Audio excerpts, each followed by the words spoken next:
Welcome, for sisters and brothers. It is October what am I going to say? It's the 9th today as I am recording this with our esteemed guest, Clint Callahan. And I wanted to let you know, I look forward to having this conversation with him because it has a lot to do with some of my favorite topics, but it is somewhat on bullying and on some of the things that helped him as a man who began life with a lot of health struggles. What has really helped him become the resilient person that he is today? And let me first give you a quick update. It is fall here in East Tennessee, as it is. Well, by the time that we listen to this, it could be spring. You don't know. We don't know. I think we'll come out sooner than springtime, but we've got some great interviews in the queue. But for today, it is October, and I just want to read you Clint's bio because Clint Callahan, let me put on my readers, is a therapist working since the year of 2000, 23 years.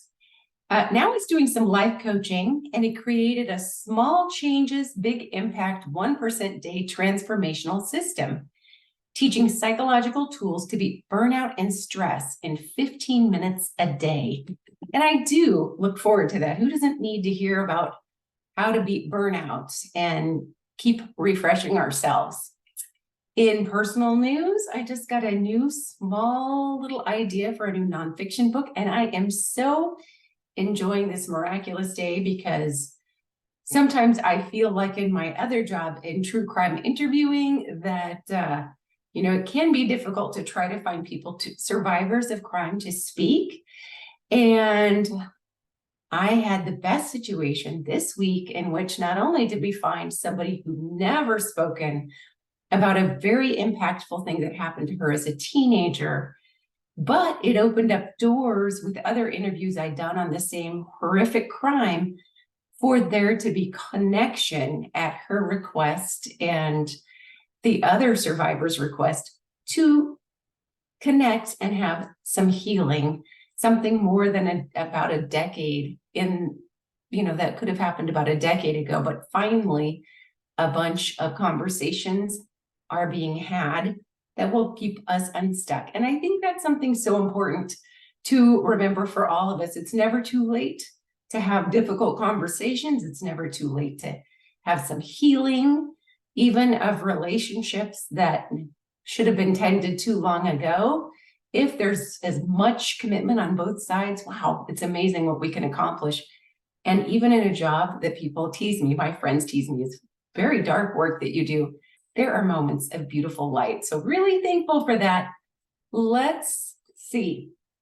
Patron-wise, if you are a patron of mine, you know that you have a library that helps you learn about being a great podcast guest and the things that are my greatest pet peeves in podcasting when I get a guest. And don't worry, I don't name anyone, but things that happen to any of us, I'm sure I've done them as a guest too, that really are to be avoided. You also have a class on writing an effective business email or newsletter.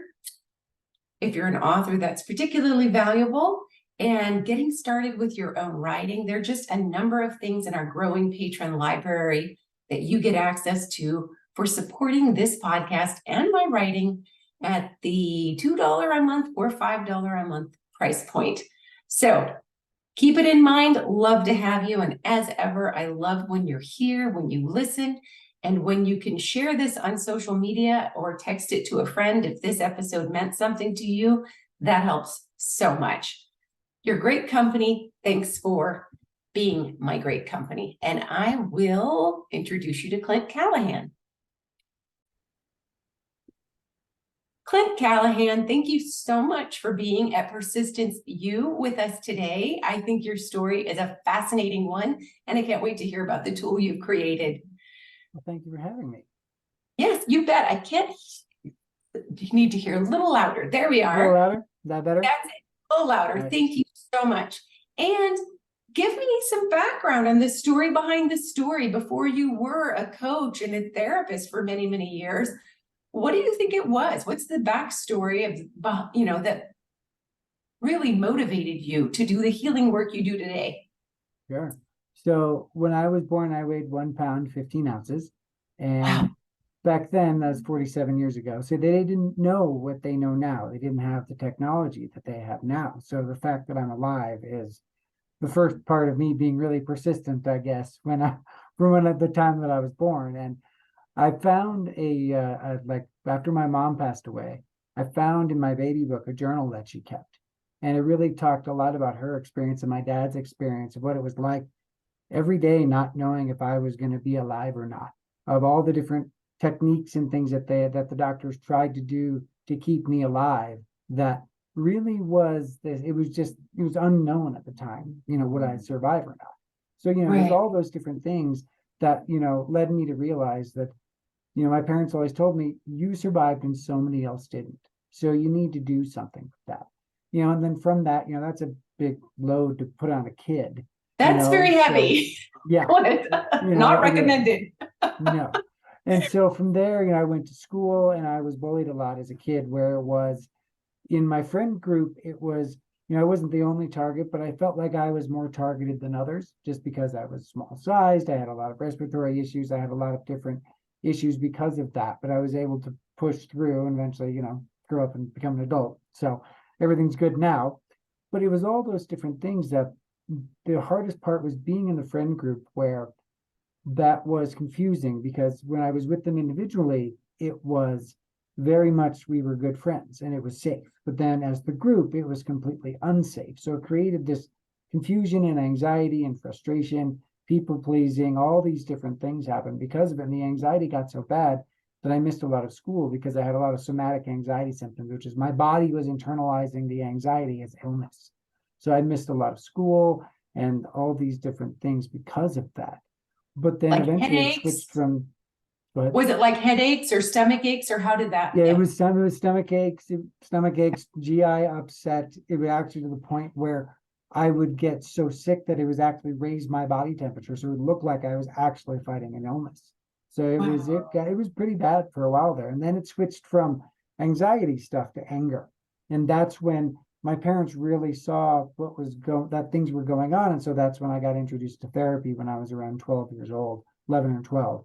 And because of that, that opened my eyes to this world of psychology, that there's words for the things that I was feeling, that there are reasons why my body was acting the way it was, why I was reacting the way I was. And it gave me this new insight into all the things that were going on, and it started my love affair with psychology and coaching and helping people through this kind of stuff. Because what I found out about myself is when it comes to people, all I want them to do is not suffer, because I know what it's like to suffer, and I don't want anyone to suffer for longer than they have to.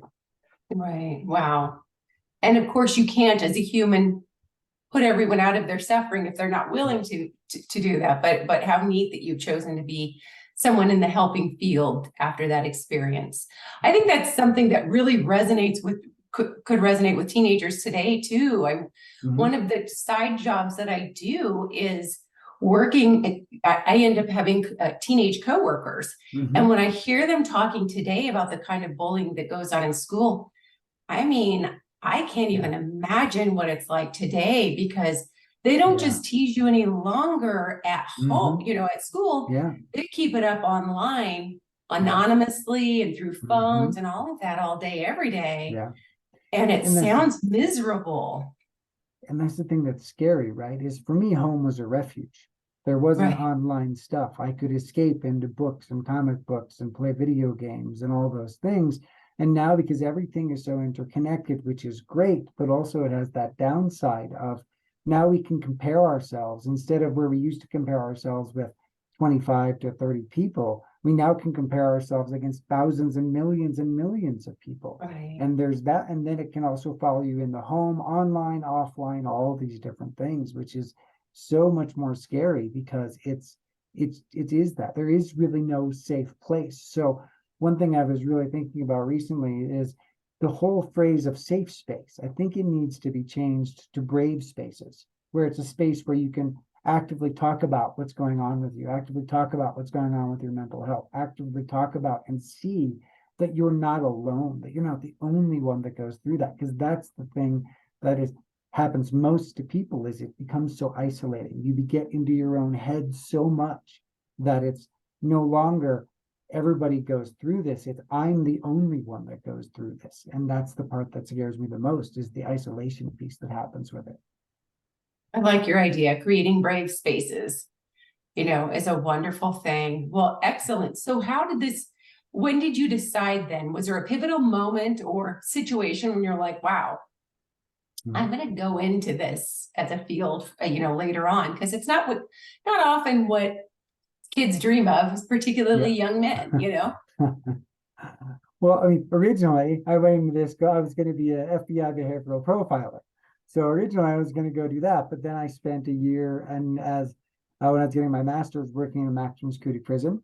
And that soured me on the idea of chasing serial killers for a living, because I spent time with people that were child, molesters, rapists, murderers, these kind of things, having to counsel them in the prison setting. And it really made me realize that every day that I left, I felt the world was a darker place. And that's not my natural disposition. My natural disposition is very, very optimistic. And so the fact that I noticed that was like, yeah, I can't do that.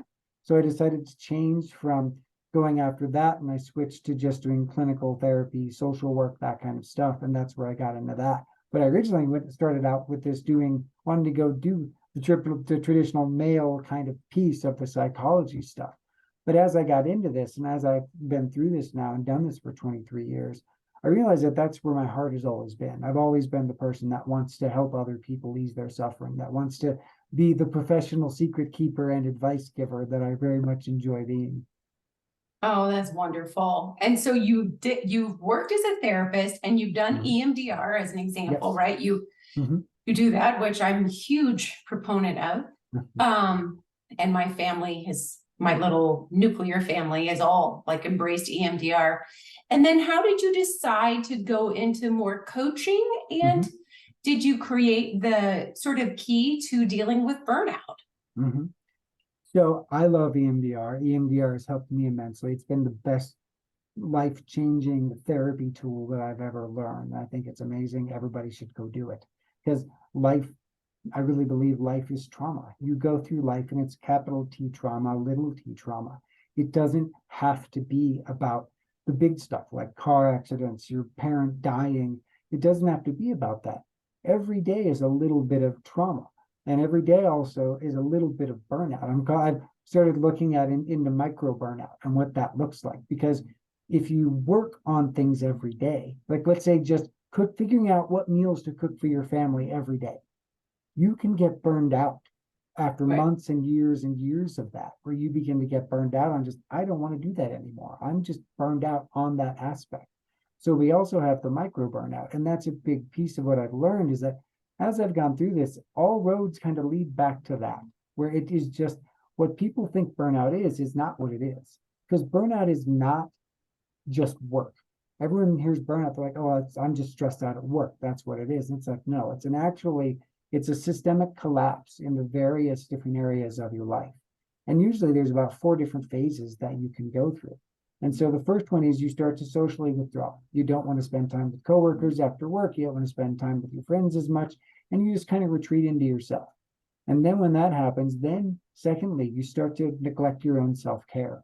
You don't want to go and do the things that you used to love. You don't want to do your hobbies anymore. You maybe stop shaving as much. You stop showering as much. You might wear the same clothes repeatedly and those kind of things. And then that starts to then affect, of course, your primary relationships. You start to disconnect from your family and from your close friends, because you're afraid that they are going to see that you're burned out, and that scares them, because you don't want to add any more burden to their life, because you already know that they're stressed out. Then the next one is the final piece is work disengagement. This is when most people figure out they're burned out. This is when your boss says, hey, we need to talk. The quality of your work is slipping. You're not doing as well. If this doesn't change, then we're going to fire you, and those kind of things.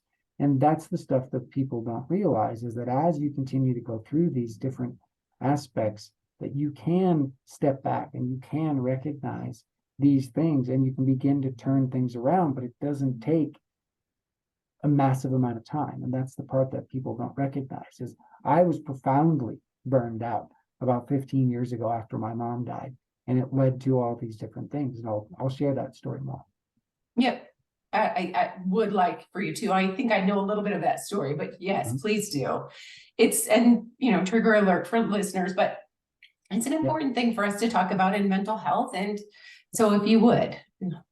Yeah. So when I was, so my mom got diagnosed with an autoimmune disorder when I was 27. So that was about 21 years ago, about 20 years ago. And then it basically turned her from a healthy 50-year-old to a 90-year-old in the space of about a year, because it started liquidating her joints. And it was extremely painful. She was in pain 24/7.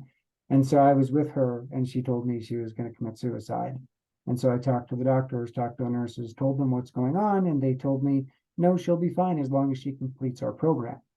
I told them what my credentials were. I told them that I've been working in locked psychiatric hospitals, that I'd done all these different things, and they still said, no, she'll be fine. It'll be okay. And then 2 weeks later, she made her choice. And that led me down grief, loss, depression, burnout, all these different things. So I got out of the field for a couple of years, and then I went into real estate. And this was in 2005, because I still wanted to help people. And I figured, hey, what better? Let's help people get homes and all these things. And then, of course, 2008, 2009 happened. So that shut down everything. My wife and I lost everything. So with our newborn son, we had to go move and live with my in-laws for the next 2 years while we began to rebuild all that stuff. And in that state, I was profoundly burned out.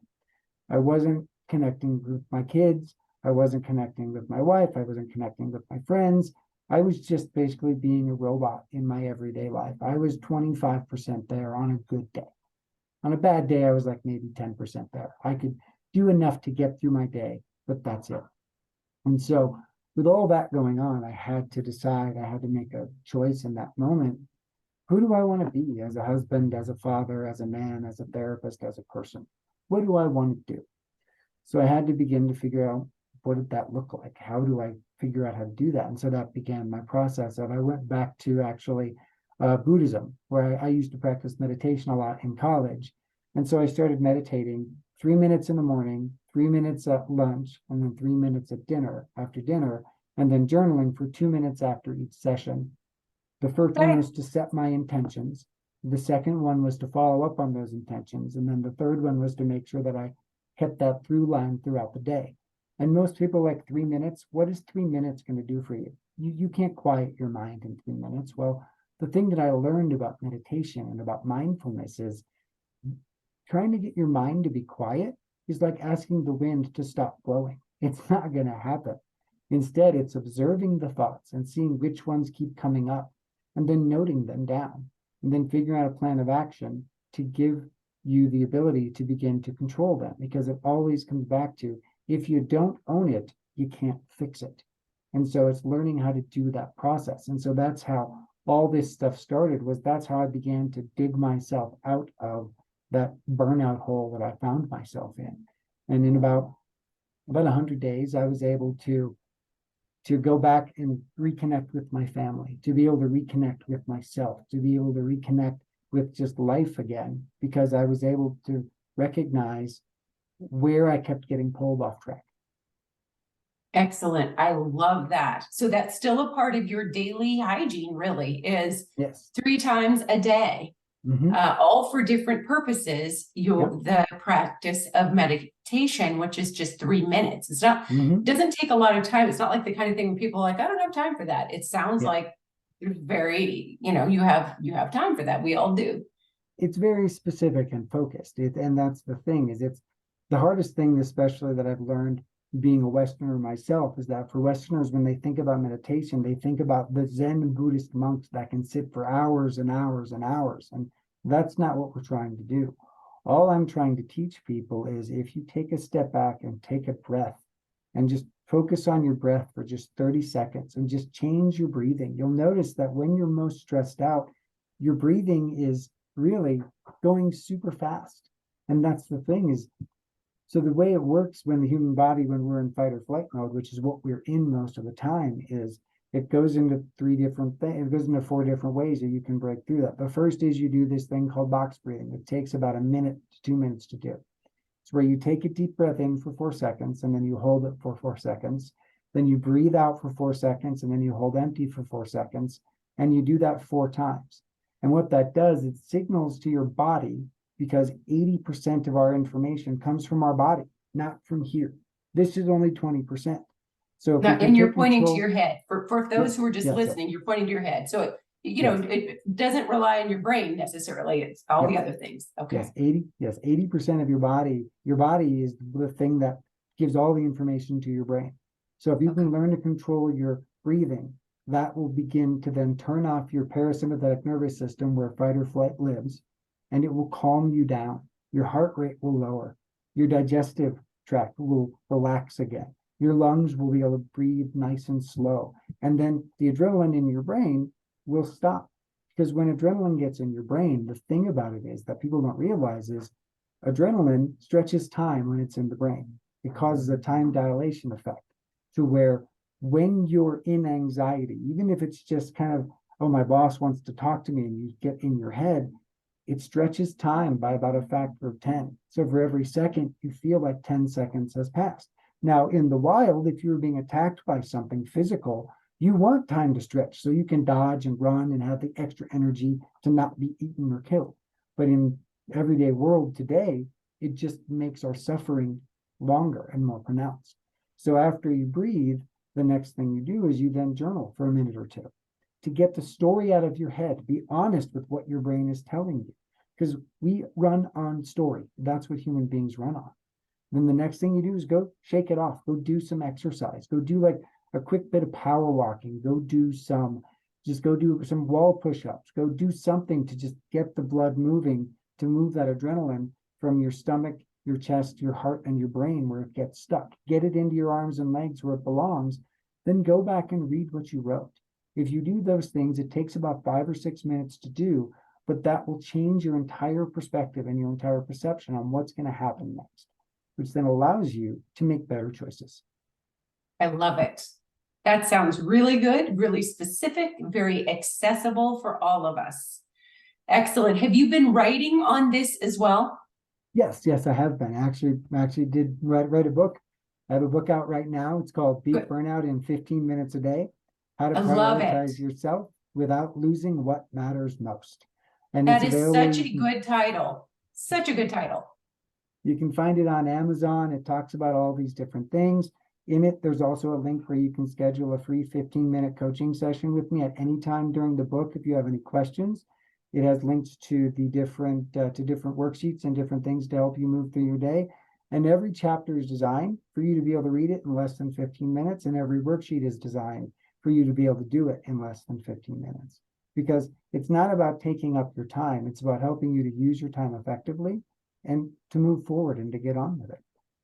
I think that is so fantastic. One thing that just really sticks with me is that you mentioned that we do consider burnout to be just a function of our work. And it's what you've said rings true. It is not at all. It is not. And it shows up at work, and that's where we're going to be called on it. But it's important for us to really check in with that. So what a great thing. I think your book sounds fantastic. And I'm excited for all of us that you wrote it. Thank you. Where's the best place for people to connect with you again if they want that free coaching or to find out about your book? Yeah, if people want to find me, you can find me, of course, on the wonderful Facebook and Instagram. You can find me at Small Changes Big Impact the number 4 and the letter U. There you can direct message me, or you can also get about 2 to 3 minutes. I do videos about every day, just about different topics and different things that happen and that are going through my brain as a therapist and as a life coach that I do every day.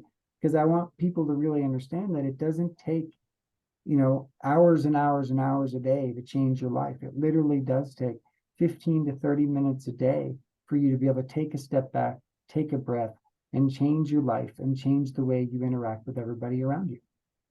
Oh, I think that sounds beautiful. The book sounds wonderful. And thanks for sharing about your life and what the story behind the story. That really helps understand what your motive was and how you came to be. So that's exciting work.